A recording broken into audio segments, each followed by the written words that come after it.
This story was found on a closed subreddit. User uNeophyte posted it at night, after which his account was deleted. All attempts to contact him failed. The account's last activity was the moment this story was published. It feels as if he simply vanished the moment he hit the submit button. My entire life, I've been haunted by the same obsessive question, itching like an undone homework assignment. What if? What if behind the familiar, polished to a shine shell of the ordinary internet, this giant convenient shopping mall with its social networks, cat videos, and memes lurks something more? A true digital ocean, dark and bottomless, where there are no censors rules, where you can find anything, or where it all finds you. This thought drilled into my brain, sitting through boring lectures at the university in Munich, watching the November raindrops stream down the huge window of the auditorium. They seemed to me like the sky's own tears for who I am and who I was soon to become. My name is Alex, and this is not a story about how I accessed the darknet. This is the story of how it accessed me, and stayed there forever. It all started on the most ordinary evening, smelling of cold coffee, book dust, and the slight melancholy of a Sunday night. Outside my dorm window, the wind chased yellow leaves and scraps of someone's posters down the street.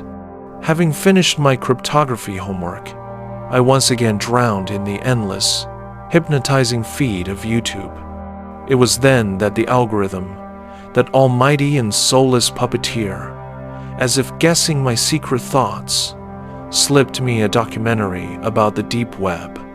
Its author, a guy with a cracked voice, spoke without pathos, almost bored, about hidden services, onion routing, digital ghosts trading in anything from stolen data to things I was afraid to even think about.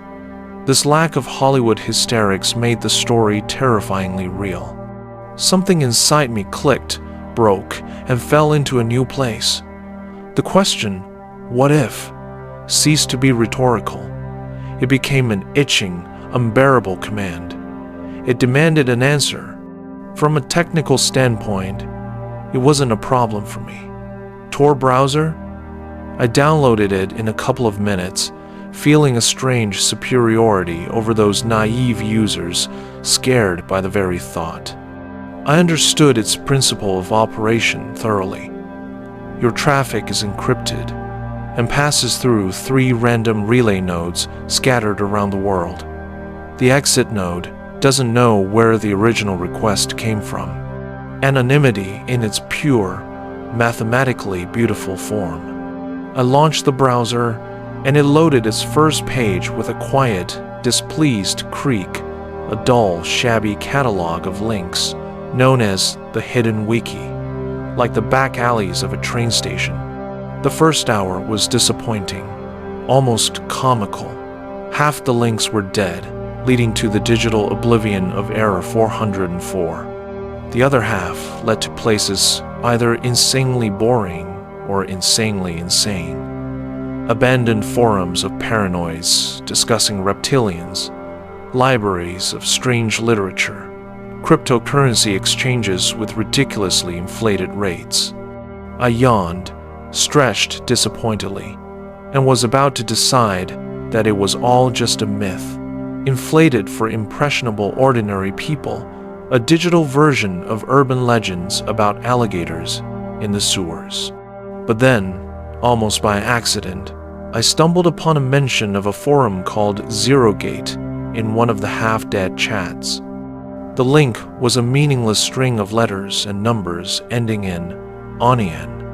The interface that loaded was ascetic to the point of ugliness. A black screen, a monospaced green font reminiscent of a DOS terminal from my parents' time. No pictures, no design, just text. To access the sections, you had to solve a CAPTCHA, not a simple one, but with distorted symbols that even a human could barely recognize, and wait for moderator approval. My request, Neophyte, DE, was approved after 40 minutes. I felt a slight prick of strange satisfaction, as if I'd been accepted into some exclusive club. I spent several hours on that forum, scrolling through sections, feeling like an archaeologist excavating digital ruins. Finance, dry. Technical discussions about laundering bitcoins through mixers. Advice on using Monero as a truly anonymous currency. Logistics, vague, hint-filled discussions full of slang about delivering non-standard cargo, overcoming customs barriers. But what pinned me down like a needle was the employment section. Here, anonymous users with nicknames like Shadow Broker or Silent Courier offered jobs that would make any HR person from the big world blush. Looking for operators to monitor digital assets, remote couriers with a clean history needed for EU. Need a voice, male, calm, for voicing specialized content. It sounded like a bad detective novel, but something deep inside me twitched. This was that very what if. This was a chance not just to look, but to touch. Under the nickname Neophyte, DE, trying to sound as neutral and competent as possible, I replied to a thread titled, "Looking for a student for easy remote work. Payment in BTC." I wrote something simple. Student from Germany, IT, looking for a side job, ready for non-standard tasks, responsible, trainable.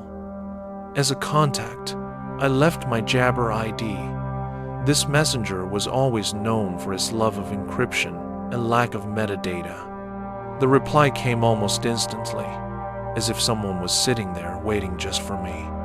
The name Keeper appeared in the chat window.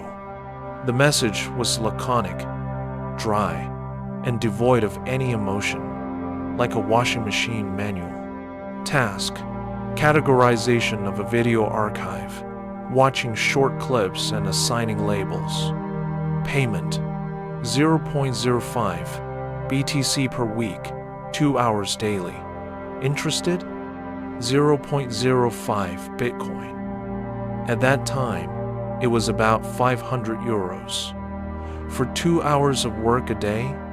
For a student, forever living on instant noodles, saving up for a new MacBook, and hiding the size of his student loan from everyone, it sounded like manna from heaven.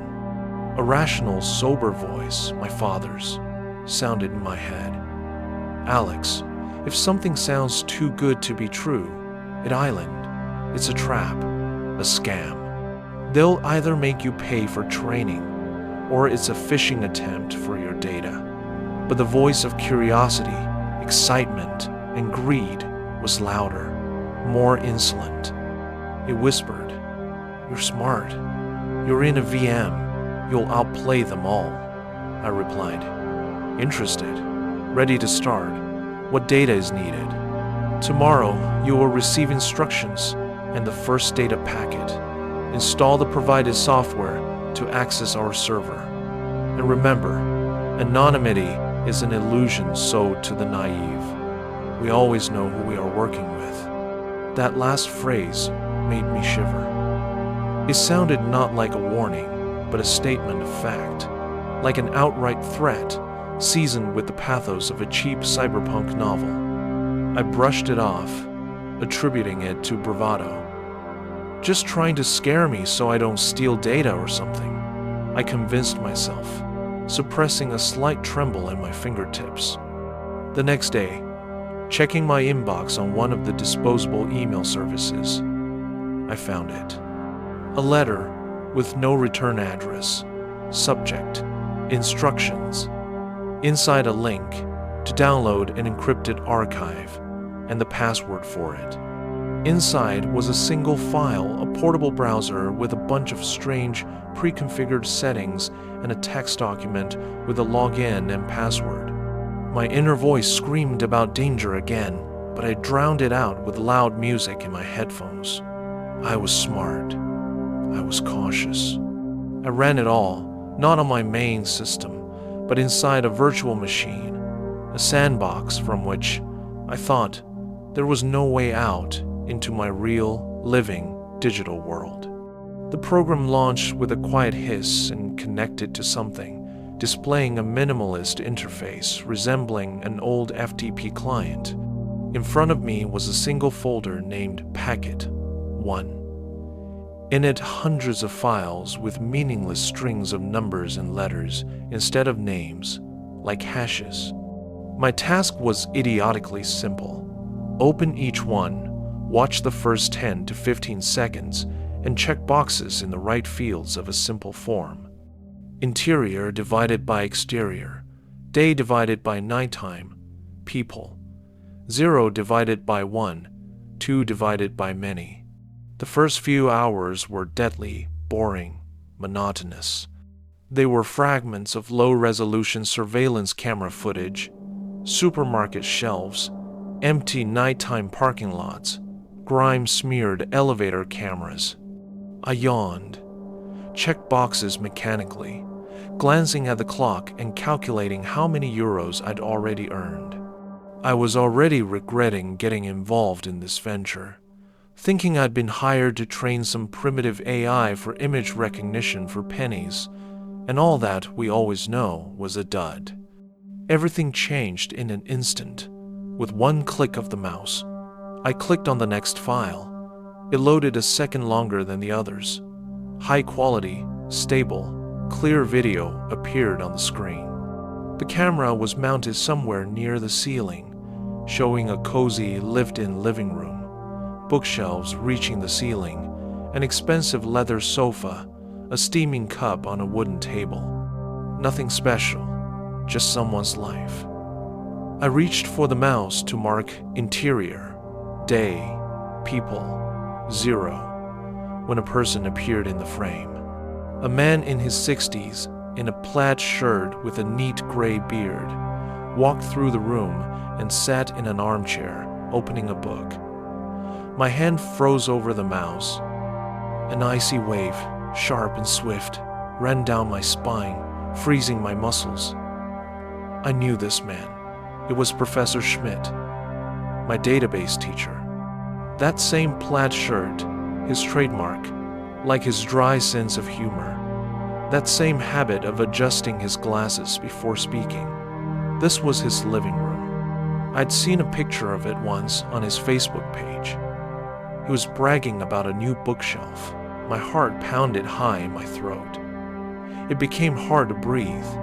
This couldn't be real. A coincidence?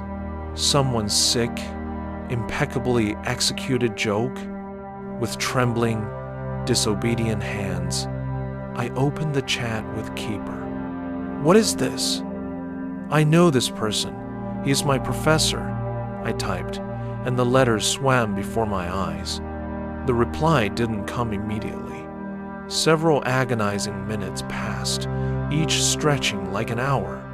I sat and stared at the screen, at the back of my unsuspecting teacher, and felt physically sick. This is not within your tasks. Your job is categorization. Continue. The next report is expected in 3 hours. The chill of fear was replaced by a surge of pure animal panic. I continued, but now I wasn't just checking boxes.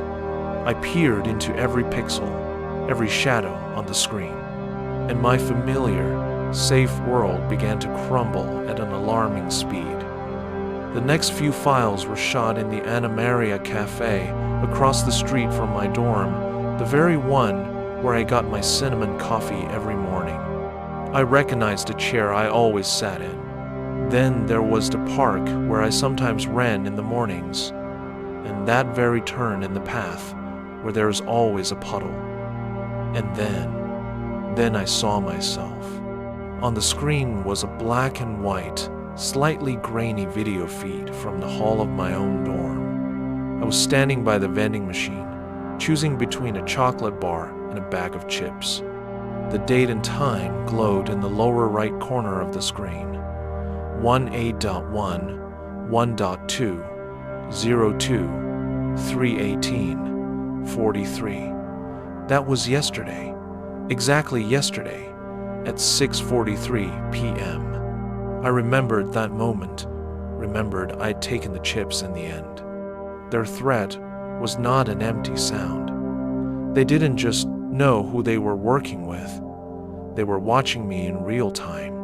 They saw me right now, at this very moment, as I sat in my room in my worn-out sweatpants, watching recordings of my own life, my own mundanity, turn into a commodity. With a wild, uncontrollable fear, I killed the virtual machine. I didn't close it. I force-quit it, like cutting off a snake's head. I yanked the Ethernet cable from my laptop as if it were an umbilical cord connecting me to a monster. My breathing became fast and shallow. A ringing started in my ears. I grabbed a roll of duct tape, and my fingers barely obeyed as I covered the laptop camera, layer after layer, until it was an ugly black lump. Then I ran to the window and drew the curtains so tightly that not a single crack, not a single beam of external light remained.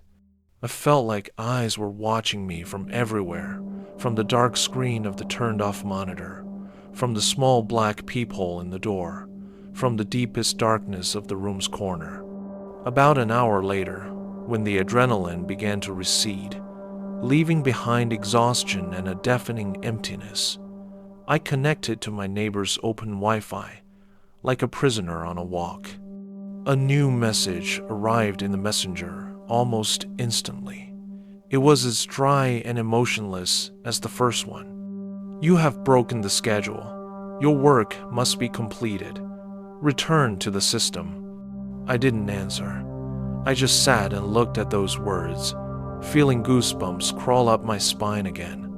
We have invested resources in you. We are aware of your student loan, 42,150 euros. Of your mother's health condition in Berlin, metastasizing carcinoma, third course of chemotherapy. We can ease these burdens or aggravate them. The choice is yours. Respond within 1 hour. My breath caught. The student loan, that was one thing. Its number and amount could have been pulled from some leaked university database. But my mom, her illness. I never wrote about that anywhere. Not on social media, not in public blogs. On social media, only standard, carefree photos from studies with friends. This was from personal, encrypted conversations with my dad on WhatsApp, from my personal notes on my phone, which even I had a password for. They had access not to data. They had access to me, to my life, to my thoughts, to my pain. They weren't on some server. They were here, in my device, in my room, in my head. The illusion of anonymity crumbled to dust, and I was left alone with something all-seeing and all-powerful. At that moment, there was a knock on the door. Loud, insistent, not like Jen's usually knocks. I flinched, almost falling off the chair, my heart pounding wildly, ready to burst out of my chest. "Alex, you in there? Open up, I've got pizza." It was, after all, the voice of my neighbor Jens. But now it sounded to me like the voice of an executioner. I forced myself to stand up. My legs were like jelly. I opened the door. Jens stood on the threshold with 2 boxes, smiling his usual carefree smile. "Man, you look rough, buddy. You feeling sick?" He came in, smelling of cold night air and pepperoni pizza, and put the boxes on the table, cluttered with textbooks. "Pulling an all-nighter for studies? That bastard Schmidt assigned something?" "Yeah, something like that," I squeezed out, trying to hide the trembling in my hands and make my face less pale. "Yeah, I get it. Hey, funny story, by the way. Jens started making space on the table for food. You took databases with Schmidt, right? Well, Last night, someone broke his window at home with a rock. They say it wasn't random, but with meaning, threw it right into the living room where he was sitting. Glass everywhere.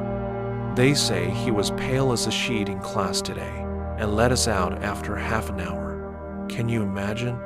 Who could that quiet, harmless worm have crossed? Maybe he's got a secret life as a mobster? He laughed at his own joke. The world around me swam, spun. The room tilted. This was no coincidence. It was a message shattered into the glass of his living room, personally for me. A silent but screaming confirmation of their power, their reach, their readiness to move from digital threats to the most physical ones. They weren't just observers, they were actors. And now, I had become part of their mechanism. With my agreement, my curiosity, my greed, I had inserted myself into the gears of this machine. I was no longer a spectator. I was an accomplice. After Jens left, who never understood why I wasn't laughing at his jokes or touching the pizza, I got a new message. The text was simple, clear, and brooked no argument. The window incident, an unfortunate misunderstanding, the result of excessive initiative by lower-level personnel. There will be no misunderstandings with your loved ones if you do your job. Tomorrow, at 14, I expect you online. Do not force us to seek other, less gentle methods of motivation. I had no choice. I never had one from the very beginning. The next day, exactly at 2, with a stony face and emptiness inside, I launched that damned program again. Now every frame I viewed was filled with a new, soul-chilling meaning. I didn't just see interior or exterior. I saw the lives of people who had no idea they were being watched. I saw them arguing, laughing, reading bedtime stories to their children, crying alone. And I, Alex, had become an accomplice to this all-seeing eye.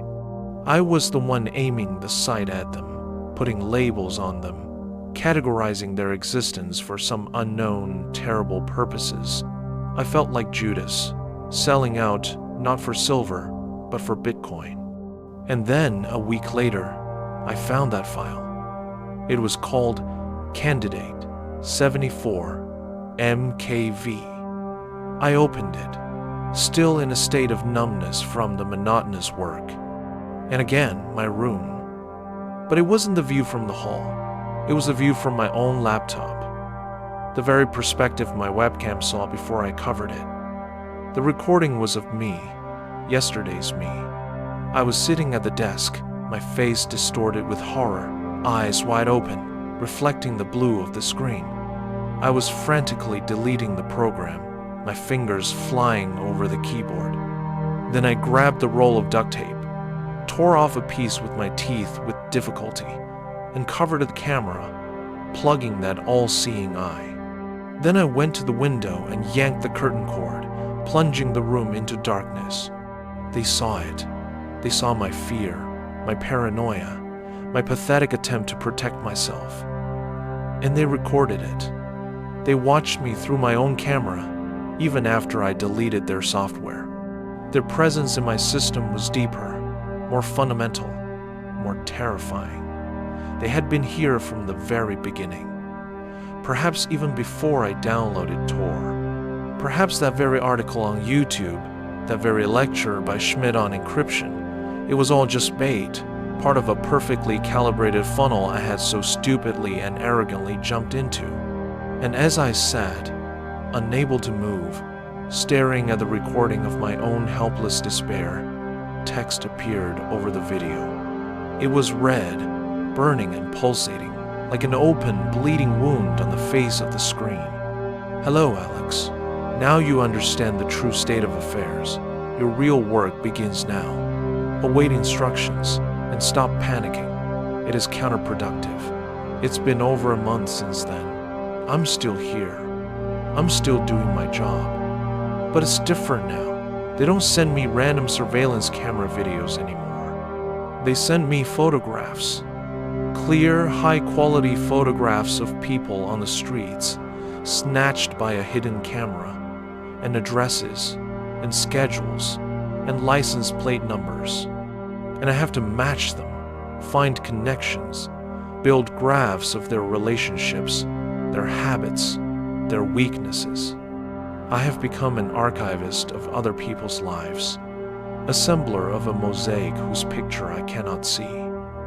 I don't know what it's for, and I'm afraid to ask. Sometimes the keeper asks me to check a specific person, their route to work, what time they pick up their child from kindergarten, the cafe where they usually have dinner on Tuesdays. I search, I find, I pass it on, and every time after that, I wash my hands for a long time, even though I haven't physically dirtied them.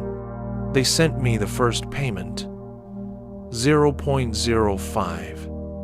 BTC sits in my wallet. I haven't even tried to withdraw it. They burn there like a digital brand, reminding me of the price of my curiosity, the price of my silence.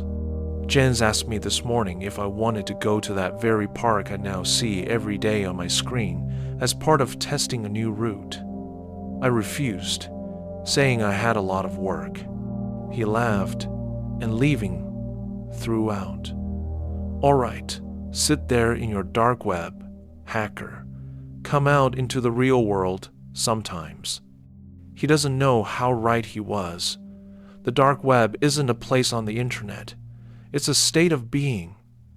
It's the glue that has permanently stuck me to the screen. It's a parasite that eats you from the inside, replacing your fears, your thoughts, your life. They give you just enough information to make you feel special, chosen, part of something bigger, and just enough truth so that you can never again distinguish it from the most sophisticated nightmare. A knock on the door now makes me freeze. The siren of an ambulance on the street seems like a sign. I check the mail in my mailbox with caution. And now, when I look at the screen, I don't just see pixels. I see myself on the other side. I see that naive, stupid student with the question, "What if?" on his mind. And I know the answer. The answer is yes. Everything you were afraid to find is real, and it has already found you. It watches you from over your shoulder. It breathes down your neck. It lives in your processor and in your nightmares. It knows you better than you know yourself, and it will never, ever let you go. Because I have become a part of it, or it has become a part of me. I don't even know anymore.